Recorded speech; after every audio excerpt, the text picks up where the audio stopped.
and thank you for joining us here today. My name is Brandon Bignell. I'm here from BDO Canada, and I'm really happy to welcome you to the introduction to the Accessibility and Inclusion Self-Assessment Tool session here with our partners from Employment and Social Development Canada and the New Society Institute.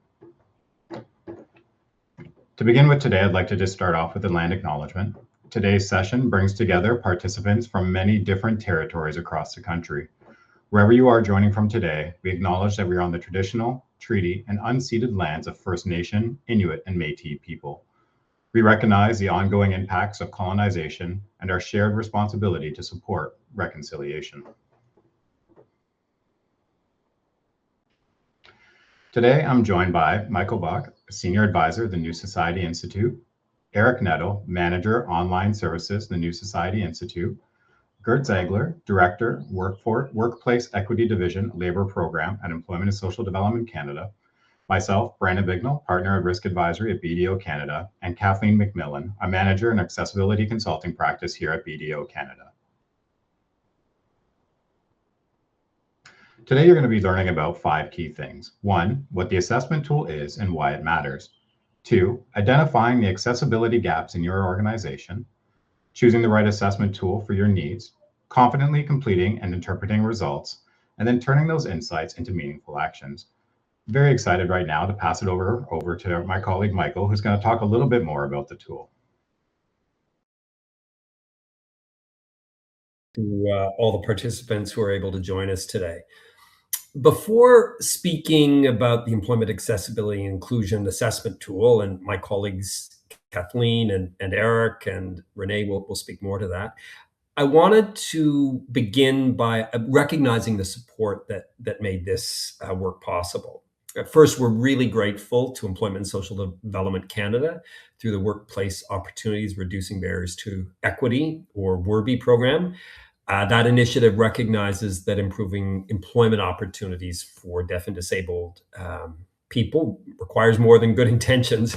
It requires practical tools, meaningful partnerships, and sustained action, and that's what this initiative set out to deliver. I also want to acknowledge at the outset our project partner, BDO, and 2 of our colleagues, Brandon and Kathleen McMillan, here today. From the outset, BDO brought really deep expertise in audit methodology, organizational assessment, and implementation. And having worked with employers in auditing, we wanted to bring that expertise to designing this tool so that it works for employers. And so together we set out to create something that organizations could use in a very practical way to advance accessibility and inclusion. I'd also like to briefly introduce the New Society Institute. When this initiative started, we were IRIS, Institute for Research and Development on Inclusion and Society. New Society Institute is a nonprofit social development, research, and design organization that works alongside and with systemically marginalized communities, including people with disabilities, people from racialized communities, Indigenous persons, refugee, immigrant communities, and others who are marginalized, to create systems and structures that work for them. And our work is grounded in a belief that the people most affected by exclusion must be at the center of designing solutions. This initiative is delivered through the Accessibility Exchange, a national platform developed in collaboration with the disability community that connects deaf and disabled people, their organizations, and federally regulated entities to advance accessibility and inclusion, and to create a space for those communities and entities to design shared and collaborative initiatives for advancing inclusion. The Employment Accessibility Inclusion Assessment tool is one of the key tools that we've developed and are delivering through that broader platform, and Eric is going to be speaking to that. I also want to just spend a few moments on the context for this project.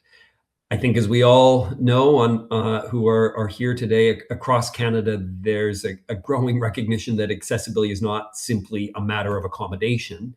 It's a matter of equality, participation, belonging, and we need to design for that kind of inclusion.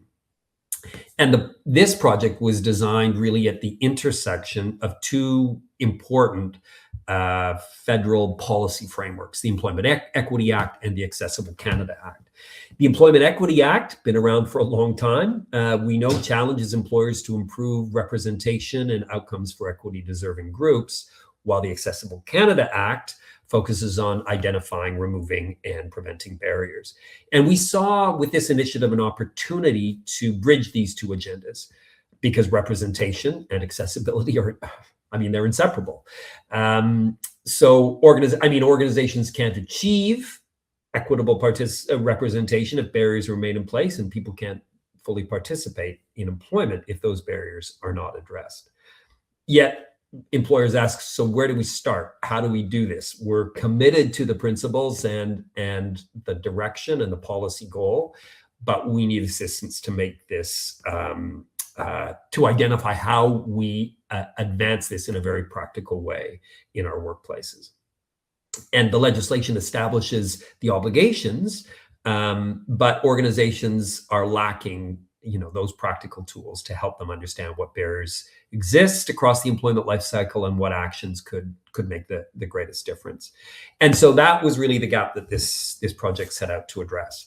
Our goal was not to create another checklist.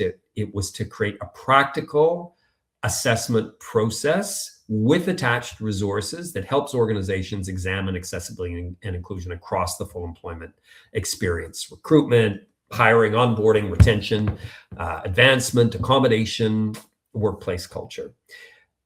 Just as importantly, though, we wanted the tool to be developed differently. So the assessment was created through an extensive co-design process involving deaf and disabled people, job seekers, employees, deaf and disability organizations, accessibility experts, and federally regulated employers. The people in banking, in telecommunications, in transportation, and the people who experience barriers every day weren't consulted at the end to say, do you think this works? They really helped shape the process and the design of the tool itself. And I want to just maybe identify the kind of key principles that guided the work. First, accessibility. So the tool needed to be usable by organizations with different levels of experience and capacity. Second, practicality. Employers told us that they needed something that could fit into their existing organizational processes. Third, comprehensiveness. Accessibility barriers, as we know, occur at every stage of the employment cycle. So the assessment needs to examine that entire life cycle. That was a challenge you'll see in the design, which is why we have a kind of short form for this assessment tool and a more comprehensive tool. Fourth, an intersectional perspective. We recognize that disability doesn't exist in isolation, that people's experiences are shaped by their multiple identities and systems of exclusion, whether it's by their disability, their indigeneity, their racialization, and other gender identity and other identities that may that constitute their experience, but that may compound disadvantage. And most importantly, I think that the tool is designed to support action, implementation, practical solutions. So it's not, the purpose isn't measurement for its own sake. So while you'll see you can arrive at a score with this assessment tool, it's really an opening, a pathway, a bridge to resources and recommendations for how to close and address the gap that the tool helps employers identify. So at the heart of it, this project's about connecting, I guess, two ambitions that Canada has, and that Canada is increasingly embraced: creating barrier-free workplaces and achieving equitable representation. So we're pleased. I think we're proud with what we've built through this partnership, and we're really grateful to the many deaf and disabled people, employers, community organizations, and advisors whose expertise shaped our work and this tool from the beginning to where we're at today. So with that overview, I'm pleased to turn things over to Gert Ziegler, who, as Brendan indicated, is Director of the Workplace Equity Division Labor Program at Employment and Social Development Canada. And again, we're very grateful for the generous support of the Werby program that made this initiative possible. So over to you, Gert.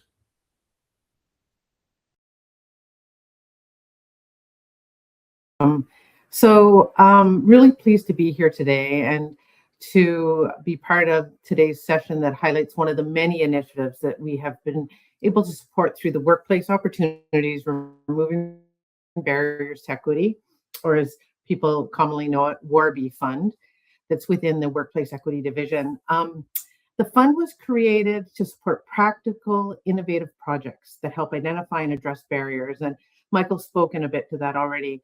And these are the barriers to employment and workplace inclusion.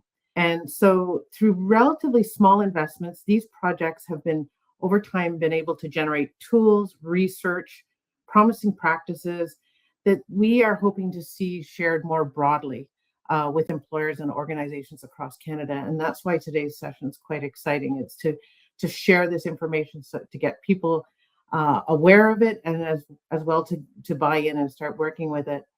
So why does this matter? Because creating accessible and inclusive workplaces benefits all employees, organizations, and the broader economy. Tools such as the one that we'll see today help employers move from good intentions to measurable action, and by identifying the strengths, the gaps, and the priorities for improvement. And this project really does reflect that kind of practical, evidence-informed solutions that the Workplace Equity Division seeks to support through the Werby Fund. So again, we're really pleased to be here today. And so I'll hand it over to the project team to get on with what you're really here to hear about today. So looking forward to this session as much as you are. So back to Brendan.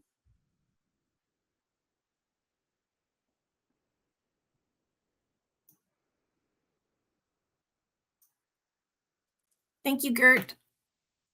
A big focus for us was making sure this assessment tool was grounded in both evidence and real-world application, not just theory. One thing I'd like to highlight is that this wasn't developed overnight. We had roughly 3 years to research, test, gather feedback, and refine the tool along the way. To start, we built a strong research foundation. We reviewed a wide range of sources, including legislation such as the Accessible Canada Act, the Accessibility for Ontarians with Disabilities Act, the Employment Equity Act, and emerging accessibility standards, including the Employment Standard. We also reviewed accessibility plans from organizations across Canada to better understand the barriers organizations are identifying and the priorities they are focusing on through their accessibility plans.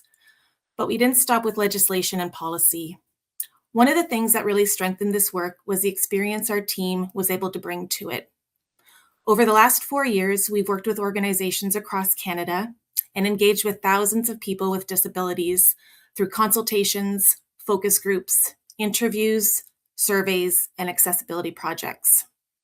Through those conversations, we've heard firsthand about the barriers people encounter throughout the employee life cycle, from recruitment and hiring to onboarding, career development, retention, and separation or job exit. We also learned about the supports, accommodations, and practices that people succeed at work. Those perspectives helped ensure the assessment tool wasn't just informed by legislation and research. It was also grounded in the lived experiences of the people it's ultimately intended to support. What became clear throughout this work is that many organizations genuinely want to create more accessible and inclusive workplaces, but they're often unsure where to start or what meaningful progress actually looks like. So we wanted to create something practical, something that helps organizations identify barriers, recognize strengths, and understand what actions they can take to create a more inclusive experience for their employees and job candidates. Because accessibility isn't just about meeting requirements. It's about creating workplaces where everyone has the opportunity to participate, contribute, and succeed. Beyond lived experiences, we also spoke with HR practitioners, DEI professionals, accessibility leaders, and other key partners, as well as organizations at different stages on their accessibility journey. These conversations helped us identify common themes, gaps, and opportunities, while also providing insight into what organizations are doing in practice to remove barriers, support their employees, and embed accessibility throughout the employee life cycle. Ultimately, that perspective helped us create something that organizations can actually use to identify barriers, prioritize their actions, and make meaningful improvements over time. Next, we went on to develop the questions. So once we had this foundation, we had to translate those insights into the assessment tool itself. We wanted the questions to be practical, clear, and easy to use. To do that, we organized the assessment tool around the employee lifecycle using the same stages identified in the Accessibility Standards Canada Employment Standard. The assessment tool follows the employee lifecycle from recruitment and hiring through onboarding, retention, career development, performance management, and separation or job exit. By aligning the assessment tool with Accessibility Standards Canada Employment Standard, we were able to build on an emerging framework that many organizations are starting to become more familiar with, while ensuring accessibility is considered across the entire employee lifecycle. We were also intentional about balancing foundational practices with more advanced and leading practices. That allows organizations to understand where they are today, identify barriers and opportunities for improvement, and develop a roadmap for continued progress over time. We also spent a significant amount of time testing and refining the tool. We reviewed the questions, validated them against best practices, received further feedback, and made adjustments to improve the clarity, the usability, and consistency. Because ultimately, the tool needs to work for organizations of different sizes in different sectors and levels of accessibility maturity. Finally, we didn't want this to just be a standalone tool. Alongside the tool, we developed a user guide, curated supporting resources and materials to help organizations implement and act on the results. Because the goal isn't simply to answer the questions from the tool itself. The goal is to help organizations identify barriers, prioritize their actions, and make meaningful progress over time. So overall, this assessment tool represents the combined insight of research, lived experience, practical workplace knowledge from across Canada. Looking at the final product, I think it's something that the team is really proud of. And now I'm sure you're all excited and eager to hear from Eric, my colleague over at the New Society Institute, and he's going to go over where you can access this tool and walk you through what it looks like in practice. Over to you, Eric. Great, thank you. Hello, everyone. So the question is, where do we find the tool? So I would start by saying that the place where the tool is available, and I want to emphasize this is a free download, is through the Accessibility Exchange. You can find it in the accessibilityexchange.ca. Once you get there, you basically are able to either select a tool in English or in French by choosing what language you want to work with. But one of the areas I want to start talking about and kind of doing a segue from what Kathleen mentioned was show you very quickly the area where those resources that Kathleen was mentioning resides. So for anyone that gets into the Accessibility Exchange, anybody that might be blind or low vision, from top to bottom on the third row, from left to right, we have a link that says resource and training, and right after it, there's a second link that says tools. So if you click on resources and training, it brings you to the page. And again, there's different layers, but as you are able to scroll down, first it shows you a bar where to search for resources, then it shows you how the resources are organized, and then finally, as you scroll down, you get to the featured libraries. Within those featured libraries, we have the Inclusive Employment Library, which is actually the first library that is available.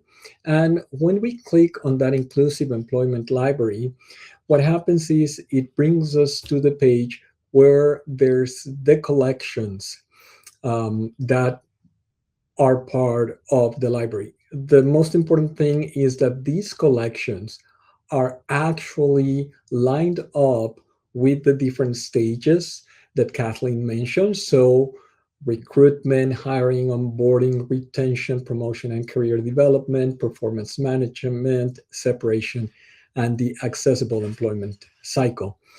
When we show the tool, you will see that there's an area where you can click and it'll bring you to the accessibility exchange, bring you to this page. But for example, if I were to click on the first one, which is recruitment, it will bring us to the list of different accessibility resources.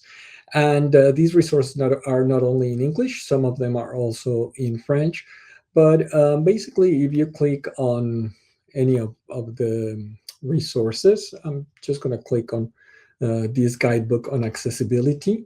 If I click on it, it'll show you who is the organization that provided the resource, what topics, what phase of consultation, and of course the area of impact, which is employment. But most importantly, is going to provide you a summary of what that resource is about. And then there will be links to the resource. So if it's in French, it'll be also a link in French. But for example, if I click here in the English one, you will see it brings you right away into this particular guidebook.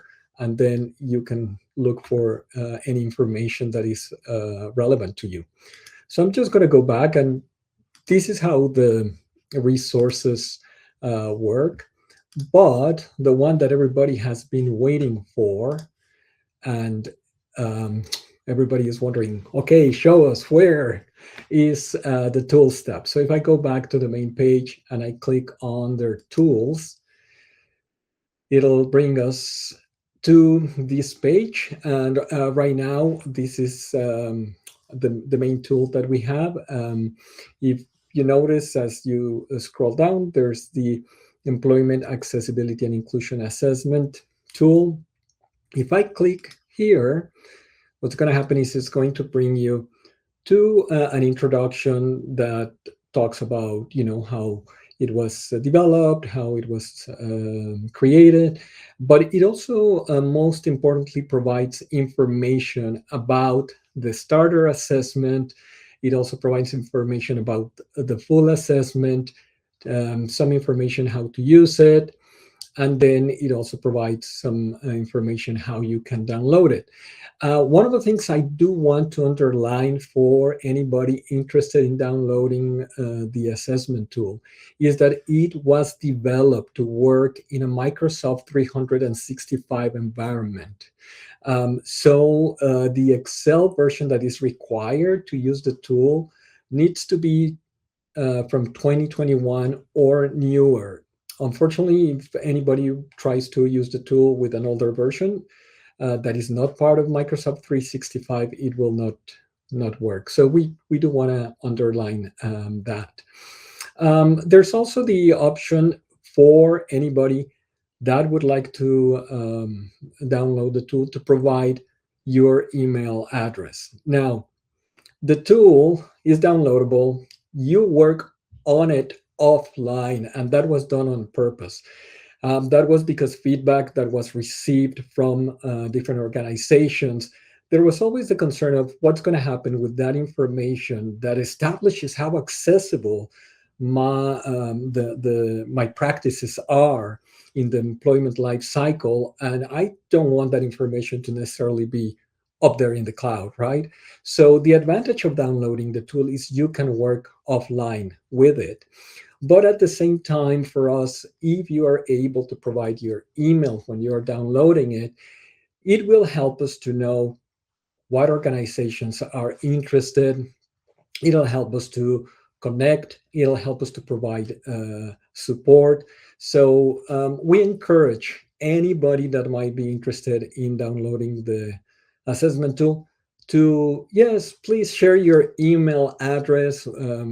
It'll definitely be something that we will appreciate. So as you scroll to the bottom, you can see here how it says download the tool. Email is optional. If you do not enter the email, it doesn't matter.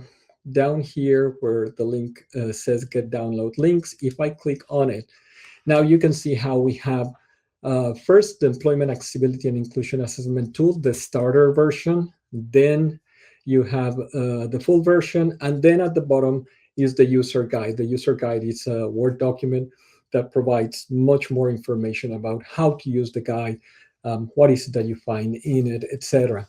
And you can download the tool whether it's English or French. Now, I'll show you, the truth of the matter is that the tool is bilingual. So once you download the tool and once you select what language, within the tool, you can select what language you want to use. You save it and the tool will stay in that language. So basically that's what we did. We saved, we selected French and then save it. So whenever anybody downloads for French, they'll see French. Whoever downloads for English will see the content in English. So this is the place where you can download it. Again, it's for free. And again, sorry for insisting, do share your email. We will appreciate it. So now let's go to the tool. So I'm going to go to the starter assessment. So the first thing you will notice is as you come into the tool is that you have an accessible guide at the very top in the top cells. And this accessible guide was part of the accessibility testing we did. Some blind accessibility consultants helped us to check the functionality of the tool.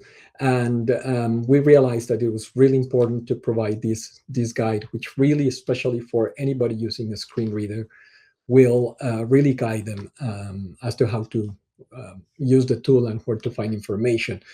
The tool starts at the top with the user guide, right? And the user guide, we'll look at it soon, provides, again, some basic information, how to use the tool.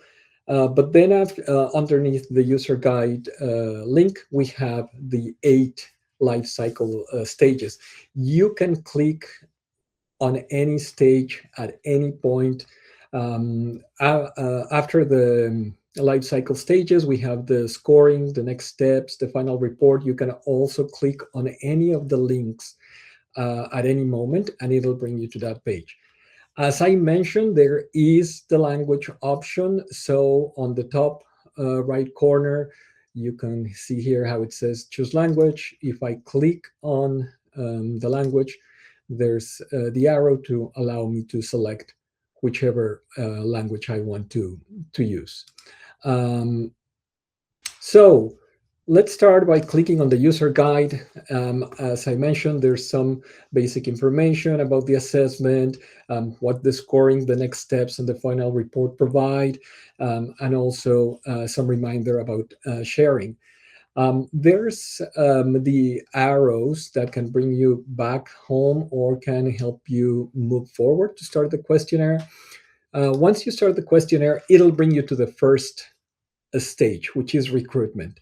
So because there's less questions in the starter assessment, just to provide a general overview of where your organization is starting, what you do is you basically read the questions and you have the answer column. When you click in the answer column, in this particular case, you have the option to choose between not in place or in place. So you read the questions and you decide, This is something my organization has in place. Great. No, this is not something my organization truly has in place. Then you select that option. So let's say the first one is not in place. One of the things I want to show you is how it'll score right away. I'll provide a score, right? And it shows you what's the maximum score that you would get for that particular question. If it's in place, then you select in place, and the same, it'll give you the score, and you can see what's the maximum score. In the case of the starter assessment, it's just a few questions. You can really answer it very quickly. As I mentioned, if you look here on the right side, on the top right side, this link is the one that would bring you to the collections that I showed you. And down here, there's this box that also explains to you what does it mean if I choose not in place, or what does it mean if I choose in place, in case you have any questions. So as I move through the different stages, you can see it's very straightforward. What we've done here is we basically pre-answered all the different questions. We just thought, yeah, I don't think people want to go through me reading each question and then, showing you what I'm answering. But as we go through all the stages, the most important thing is once you finalize answering all the questions, you get to the scoring summary. So here is where you get a percentage of how it is that each one of the stages, how are you doing in each one of the stages, in each component of each stage.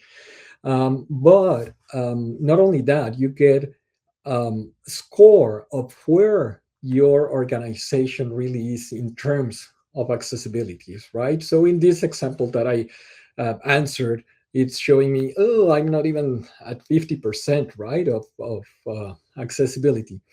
And you get a really nice snapshot with the graphic that shows you as well what areas, right, are you're doing better than others. And if some you, like in this case, performance management and separation, you can see that, it's not showing you anything because they were not in place. Once you get that snapshot, you can go to the next steps. And what happens in the next steps is it basically shows you, again, what is it that there's in place and what it is that is not in place, and gives you information as to what is it that you need to develop, what is that you need to change in order to get to that stage where you will be in place. And then we get to the final report, and the final report again gives you the score, gives you what are the next steps that you need to take. Even if you're doing very well, there are always steps to continue that you'll continue taking. So as you can see, it really gives you just the full report in absolutely every area. So this is the starter assessment. I'm going to very quickly go through the full assessment. So the full assessment main page, exactly the same as what we saw in the starter assessment. The only thing here is if I start, you will see now that there's many more questions. And in the top cell in the middle, you can see how many questions this full edition has for that particular stage. Now here the answers are a little bit different, right? They are more detailed. So there's a few definitions that you're going to be working with. One of them, the first one is something that you have not yet started. That means that your organization has not started to work in a particular area, is unaware of the need. The next one is in progress. That means that the organization is aware of a need for accessibility, that they need to improve, but anything that is in place really has been informal, is inconsistent, etc. Then the next option is established practice. Now, established practice is where you are aware of it. There's been very clear, concise, embedded practices, policies, or systems in your organization that are consistent, right? And then leading practice definitely is when your organization has demonstrated innovation, improvement, leadership in a particular area. We also provided a not available option because there might be maybe a couple of questions where you go, well, this question really does not apply to my organization, right? And it could be for many different reasons. Sometimes might be a smaller organization and you realize, well, this particular question does not apply to where we are, right? So the same, you click on the answer, you select from the different options that we mentioned. So here I'm just going to show you how I'm basically choosing one of each one, right? And oops, leading practice. So now you can see that the points in this particular case and the maximum is a wider range than what we had in the starter. And that's been on purpose. That's with the idea of really working with the score, right? The final score, provide a much better understanding of each one of these questions. So again, it shows you all the questions. I'm just quickly scrolling so you get a sense, right, of what it is and the different components. But the same, once you have gone through the whole assessment tool, and I'm just going through this quickly. I don't think anybody wanted me to go through the 256 questions and answer them. You finally get, again, to the scoring summary. And these will, again, provide you in detail, where it is that your organization is in each one of those stages, right, in each component.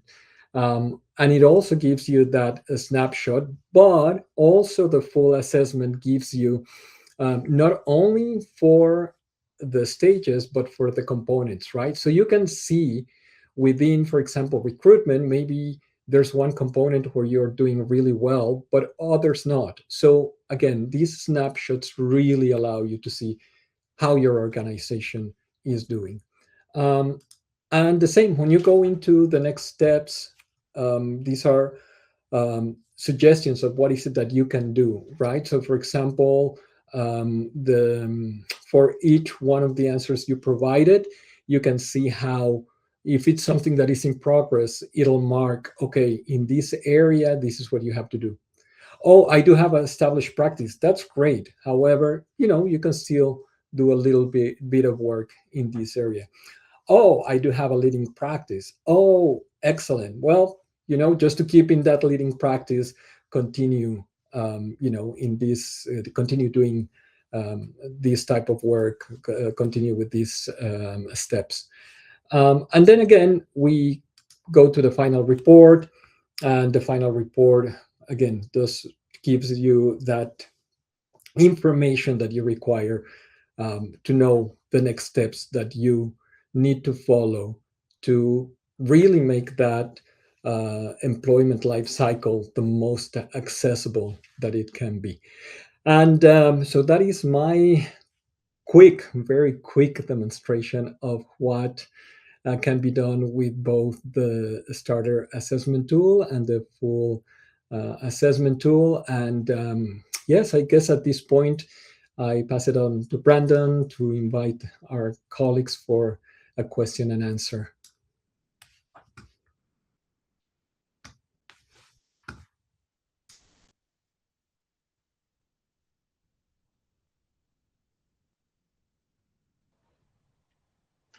All right, well, thank you guys all once again for that presentation and for walking us through the tool. Very, very interesting stuff.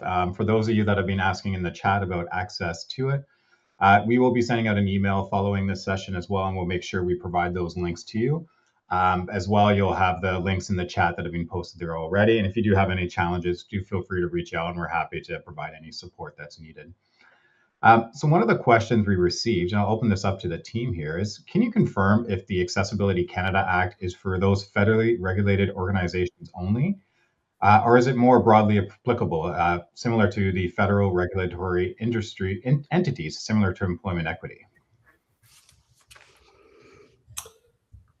I don't know, Gert, if you want to pick that up at all. I mean, the Accessible Canada Act does apply to federally regulated entities, and there's schedules of those entities, both public sector, governmental, parliamentary, defense, as well as private sector organizations that are regulated by the federal level. So the Accessible Canada Act applies across the board.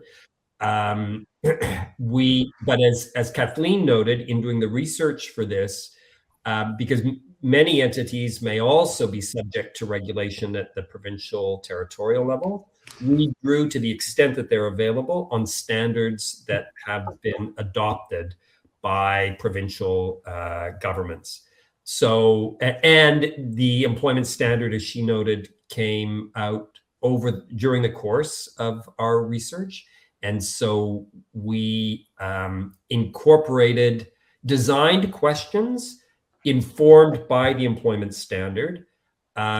We do reference in the user guide that we're not saying if you pass this assessment with some score that you're fully accessible and fully meet your obligations if you're a federally regulated employer under the Accessible Canada Act. But we've taken we've been very careful to be guided by both those federal and provincial standards. So I'm not sure if that addresses the specific question, but that's the context in which we designed this. Yeah, that's great. Sorry, I was just going to say, I'll jump in too, and yes, Michael has covered it off quite well, but I think tools like this, or any tools of this nature, anybody can use them. They don't have to be limited. So even if you're not federally regulated, but you want to do some further work in this area, there's nothing that stops your organization from doing this just because it's a good thing to do. So, and then I've just seen one's popped up and says, this is a good tool if you're in the federal contractors program. Absolutely. So anytime any organization wants to do this sort of work, whether they're governed by legislation or not, a tool like this really helps you unpack all of the different components and elements that you need to be thinking about. Thanks for that, Gert. I was just going to mention that we've worked with numerous organizations where they don't need to meet the Accessible Canada Act, but they do want to advance accessibility and inclusion. And so they do lean towards the standards that are available, requirements of the Accessible Canada Act or other provincial legislation, just to help better themselves on their accessibility journey.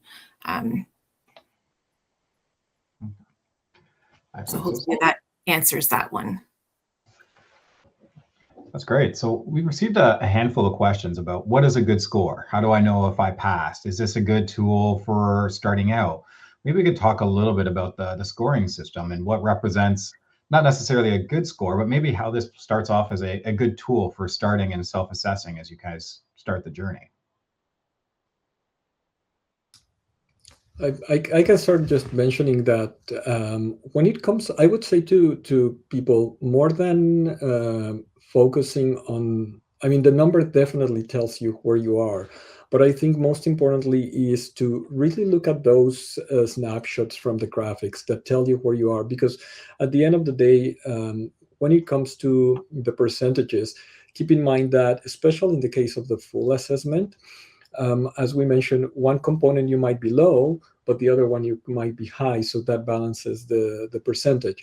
But if you really look at where you are, the main thing is really looking at what steps you need to take. I would say focus on that. Like the score is a snapshot to say, okay, this is where I am. But I think the most important part is to really look at what are the steps that I need to implement, or that I'm already kind of implementing but need to improve on, in order for my score to get better.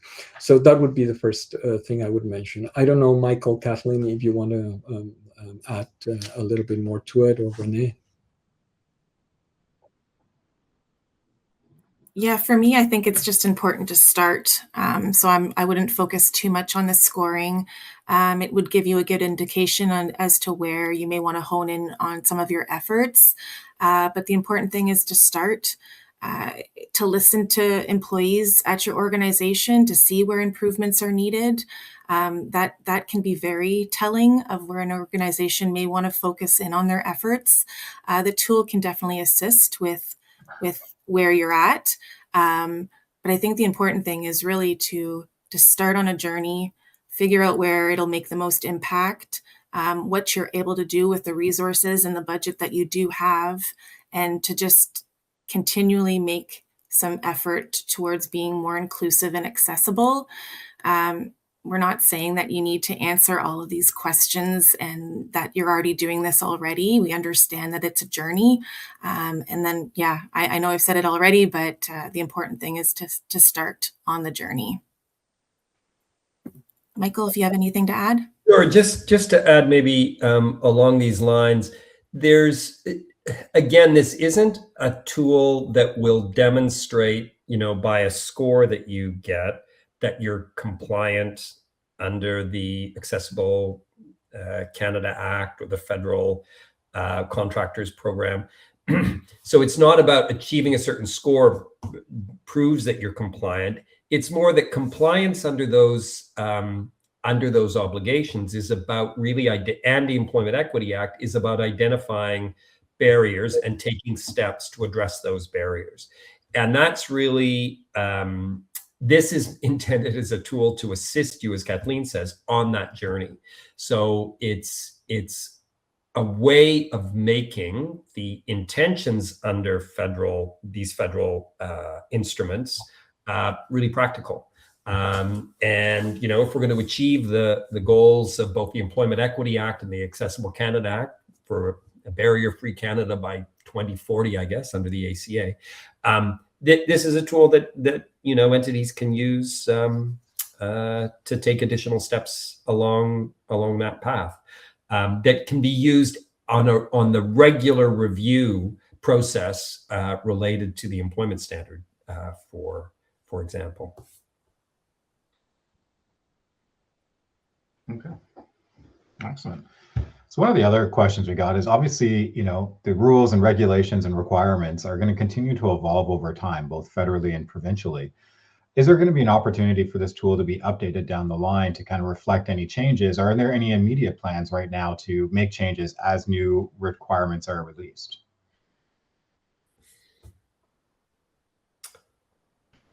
Kathleen, do you want to address that, or maybe Renee as well, in terms of the capability, or both, as the capability to adapt as the environment changes? Yeah, I mean, we had to adapt during this tool development. The original employment standard came out, and then they made some changes to that. So I can say that this tool definitely does reflect the most recent employment standard that Accessibility Standards Canada has published, which is great. I hope that there's going to be the opportunity to make the updates as standards and accessibility legislation evolves.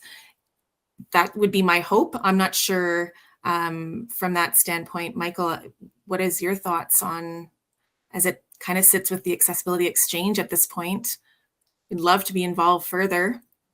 Yeah, I'm wondering if it's possible for Renee to step in here. Certainly, the tool was designed in the Microsoft environment. The challenge is, as a new tool comes on, if as new questions come on, if you're comparing your progress in relation to where you got on an earlier iteration of the tool, then you've got, you don't have that comparative basis. But I think the tool is fairly easy to update. But I'm wondering, Renee, are you available just to respond on this question?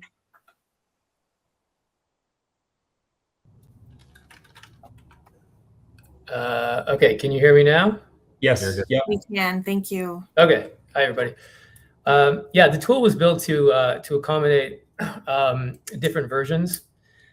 So we can certainly add or change or remove questions in later versions. The trade-off is that, and Michael, this is a bigger discussion about the reporting. So if we're trying to do reporting and compare over time or compare different sectors, things we've talked about in the past, it's there's going to be a partition, if you will, between the versions, because you're not going to be necessarily comparing apples to apples anymore. But putting that aside, in terms of being able to update the tool and republish it on the Accessibility Exchange, yes, it was built to support that. So it's future-proofed, as it will, as it were.